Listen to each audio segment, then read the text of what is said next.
How are you guys? Today we're going to have a chat about a question I get asked a lot, which is, how do I build a Chinese army? Now, if somebody asked you that, and just say for example the British Army, if somebody said to you, how do I build a British Army? You would say, well, what campaign do you want to build? Do you want to build desert? Do you want to build the BEF? Do you want to build lake war? Do you want to campaign commandos in Narvik, Madagascar? There's a whole. You'd have to ask a lot of questions, and the same applies for a Chinese army. And I'd like to say first off that the war of resistance against Japanese aggression, as the Second Sino-Japanese War is known in China, went from 1931 until 1945. So that's a very long war. And the war involves not just the army of the central government, because that's the Chinese army. The army of the central government, the National Revolutionary Army, is the Chinese army. But it's an understatement, because really it is the armies of China. And I'm going to try and explain that and point out a few things that might help you and show you my mistakes. And the idea of this channel is that if you're going to build a Chinese army for wargaming, I can show you where I went wrong, I can show you where I went right. You'll find that the more research you do, the more contradictions you're going to find. It's important to keep what you regard as research to be at a relevant level. There are some great authors out there to read, like if you get a book by Jarrett, he's got loads of books out there on China, you're not going to go wrong. But personally, I do like Jarrett. I have all his books, but he's not very good at photographic analysis.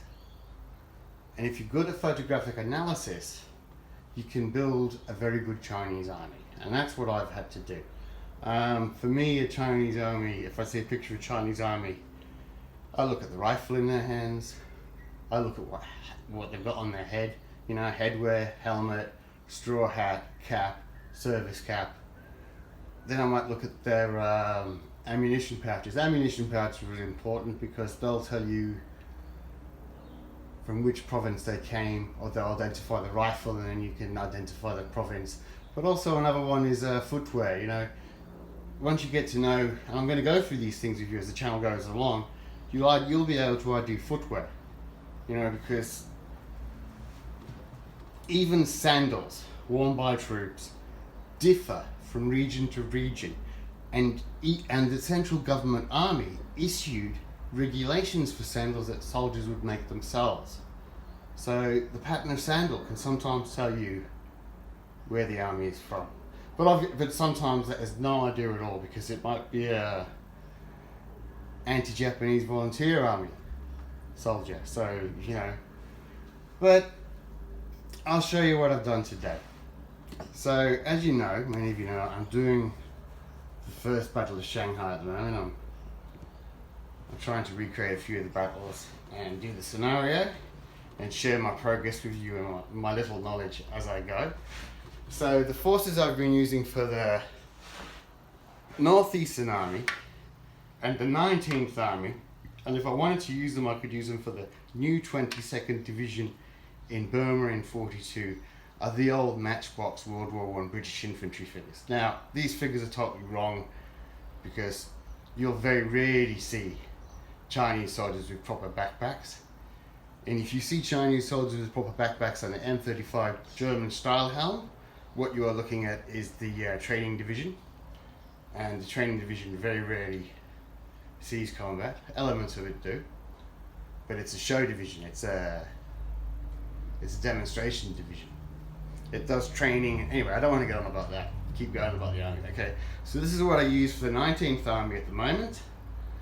And as I said, the Northeastern Army, and any soldiers. I mean, you could put soldiers in this uniform for the Battle of Shanghai in 37. It's not wrong.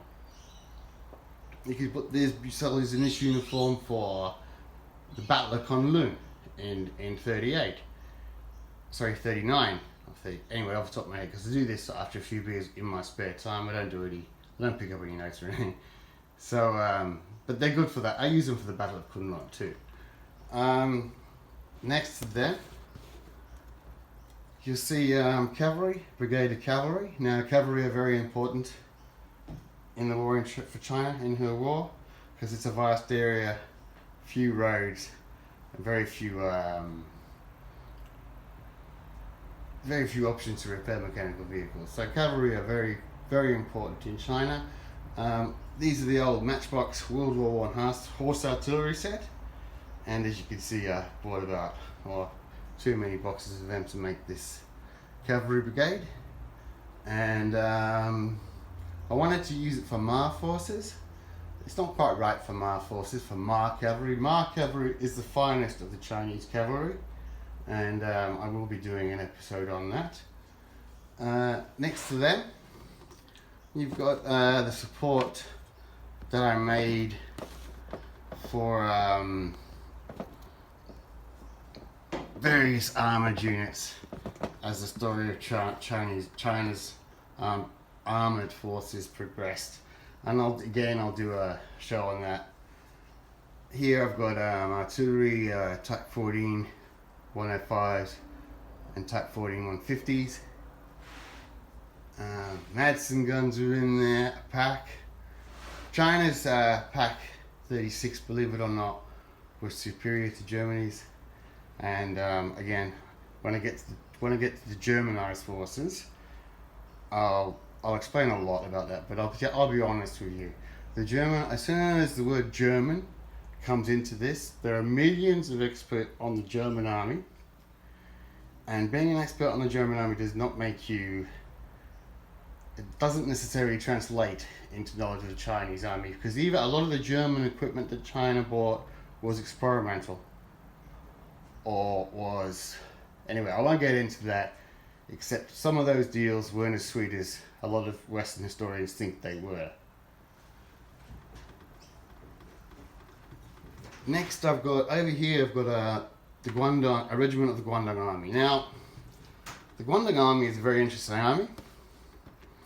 It was, according to the British in 1939, it was well officered, well trained, and competently led. But it was an army that was smashed in one day, and it never recovered. Even though the army still was an army and being behind the Japanese arms lines for a long time, it was only a shadow of its former self. Then next to that, I've got support units for the 200 Tank Division at Kunlun, armoured cars for Burma. You'll notice the armoured cars are green. It is my belief that the armoured cars were painted green for the Burma campaign. They didn't get far into Burma before they pulled back into Yunnan, but they did see some combat.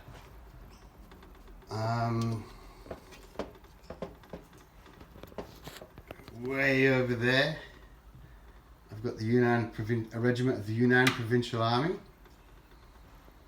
for the Battle of Changsha, for the 3 battles of Changsha. That's a good unit to build for Chinese forces from 1938 to 1944. Then I've got the 29th Army under the consummate leadership of General Song, probably the 29th Army, quite rightly, is probably regarded as China's most loved army. And General Song was the McCavity of warlords. And his army was very interesting indeed. Then again, we've got ministerial forces. Then I've got the 5th Army for Shanghai 37, and I've got the 5th Army for Burma 42, and then I've got the 5th Army over there.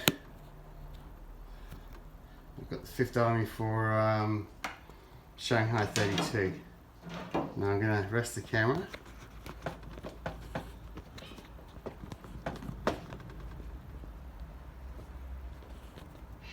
my phone.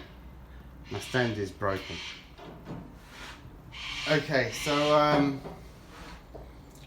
the Central Government Army is the National Revolutionary Army. So that is the Chinese army. But there are many other armies in China, and that's why I say it is indeed the Armies of China. So in 1931, when the Japanese invade Manchuria, they meet the Northeastern Army. In 1932, at the Shanghai incident, they meet the 19th Army and the 5th Army. Now each army is different because they might come from different sources. As I said, there's a central government army, and then part of this army are Chiang's personal divisions. Then there are provincial forces. Now a provincial force, so let's take for example the Northeast Army. So the Northeast Army retreats from Manchuria in 1931. It is still in existence in 1937, but by this time, rather than being the young Marshal's army, it's more Chiang's army. And the reason for that is, as the Japanese advance progressed, they conquered provinces, and the provincial armies would retreat. Now, once those provincial armies had retreated into the central government's arms, as it were, they were then on the tit of the central government army. So then, as the war progressed, you see, in 1931 up until, say, 1939, you'll have to say the Armies of China. From 1940 to 45, it is all the Chinese army, because by 1939, all of the coast is cut off. Only Yunnan province, Guangdong province, Guangxi province, they are the only provinces that can sustain any kind of thing to sustain their own armies. Now they can import through the French on the Vietnamese borders, or through the British through Hong Kong. But by 1939, the Chinese army had been the only army capable of getting foreign support by the end of 1939 was the Yunnan army, and the Guangdong army via Guangxi, because the two provinces were allied. So then you see, from 1940 onwards, you will see the Chinese army, because all of the commanders are now under Chiang's tits, on the government tit, as it were, like they have to be. Before, they weren't so much. So that's how China's war went. So you have to think about it, as I said, the central government army, Chiang's army, provincial armies. Then there are armies of the clique, which are Guangdong is a clique army. It's a provincial army, but it's also a clique army. Guangdong is run by an alliance of warlords with their own powers and interests, and they align themselves with the provincial commander, and he aligns himself with Chiang. But it is a clique. Then, of course, you have there are bureaus and ministries. The customs ministry, the best equipped in all of China, with the ministerial troops of TV Song, and I'll be doing a show on them, but I'd have to get a lot more subscribers first. So, guys, remember, press like and subscribe I said that while I remembered. So, there's your Chinese army. Now, you've got to also remember that every time you read an OB, that is the one unit in the army that met that OB. The OBs of an army are the exception. And in China, the rule is, the exception is the rule. Not the rule is the exception, the exception proves the rule. The rule proves the exception. So anything that you read that says, just take any OBs you read with a pinch of salt, because that's one of the units involved. China's a large place, the roads are bad, logistics are bad. If you are out playing a Chinese army, always remember that you should always be aware of ammunition shortages. As a wargamer, to let a Chinese army shoot in every turn of the game is really quite... It shouldn't be encouraged. The Chinese have never had that much ammunition. at peak production of ammunition in China in,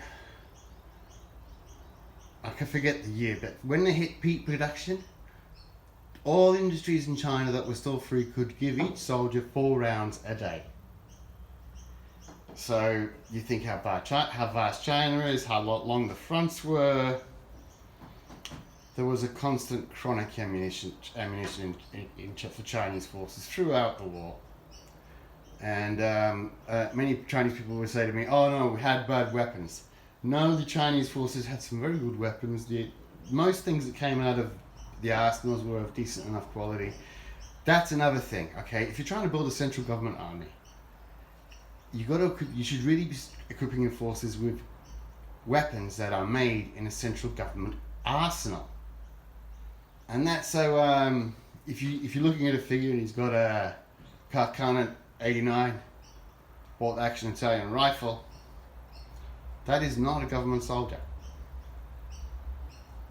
But then again, you see, as provincial armies retreated, sometimes they were rearmed, and a good example of that is the 29th Army. Now, the 29th Army is incredibly interesting because the people of China love the 29th Army so much that you will read and see plenty of accounts of Boy Scout associations, girls' boarding schools, sportsmen's associations, rickshaw associations, raising money and buying arms and equipment for General Song's 29th Army.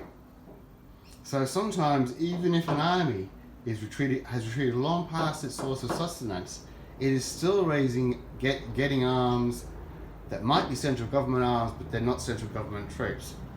So it's very difficult to establish what's what. Even in the Battle of Shanghai, the 1932 battle and the 1937 battle, there are accounts that are misplaced from both battles, if you know what I mean. Like an event that from the first battle might be written down as an event in the second battle. And the reason for this is very simple, because the battle was fought along the same streets.